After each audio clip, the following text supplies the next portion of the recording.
Hi hello friends, நம்ம ஈசா யோகா போயிருந்தோம். அங்கே நைட்டு 7 மணிக்கு லைட் ஃபெஸ்டிவல் போட்டிருந்தாங்க. அதை தான் இந்த வீடியோவில் பார்க்க போகிறோம். வாங்க எப்படி இருக்குன்னு பார்க்கலாம். வீடியோக்குள்ளே பாருங்கள். கேஎம்எஸ் வ்ளாக்ஸை சப்ஸ்கிரைப் பண்ணி லைக் பண்ணி கமெண்ட் பண்ணி ஷேர் பண்ணிடுங்க. வாங்க வீடியோக்குள்ளே போகலாம். வீடியோ பார்த்துட்டு எப்படி இருக்குன்னு கமெண்ட் பண்ணுங்கள்.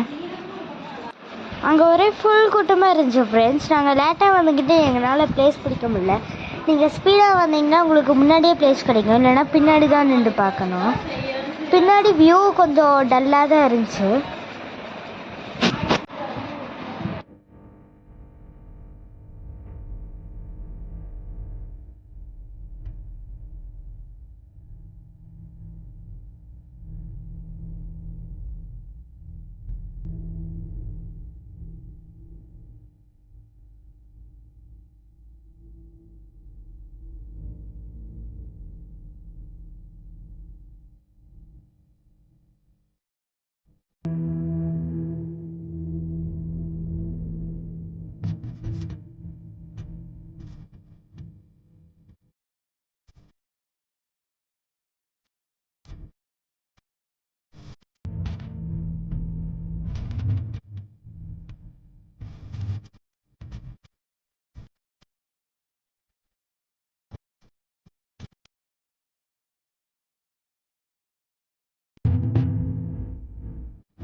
சிவன் லைட் செட்டிங்கை பார்த்து நம்ம வந்துட்டோம் ஃப்ரெண்ட்ஸ். வீட்டுக்கு ஃபுல் டிராஃபிக்காக இருந்துச்சு. லைட் செட்டிங்கில் பார்த்துட்டு எல்லோரும் கிளம்பிட்டாங்க. அதனால் ஃபுல் டிராஃபிக்காக இருந்துச்சு. நம்ம நீங்கள் சீக்கிரமாக பார்த்துட்டு சீக்கிரமாக வந்தீங்கன்னா டிராஃபிக் குறைஞ்சிரும். Okay friends, thank you. நெக்ஸ்ட் வீடியோவில் பார்க்கலாம். அப்புறம் இன்னொரு விஷயம் சொல்லாமல் போயிட்டேன். என்னென்னா எவ்வளோ நிற்கிது, பஸ்ஸு காரு எல்லாம் வந்துருந்துச்சு. காலையில் இருந்து எடுத்த வீடியோ தான் போட்டிருக்கோம். நைட்டு வரப்போ வீடியோ எடுக்கலை. ஃபுல் கூட்டம் இங்கே தான் வந்துருந்துச்சு ஃப்ரெண்ட்ஸ். நீ பொட்டு வச்ச தங்க குடம் ஊருக்கு நீ மகுடம், நாங்க தொட்டு தொட்டு இழுத்து வரோம் ஜோரான தங்க ரதம். அட நீ தங்க கட்டி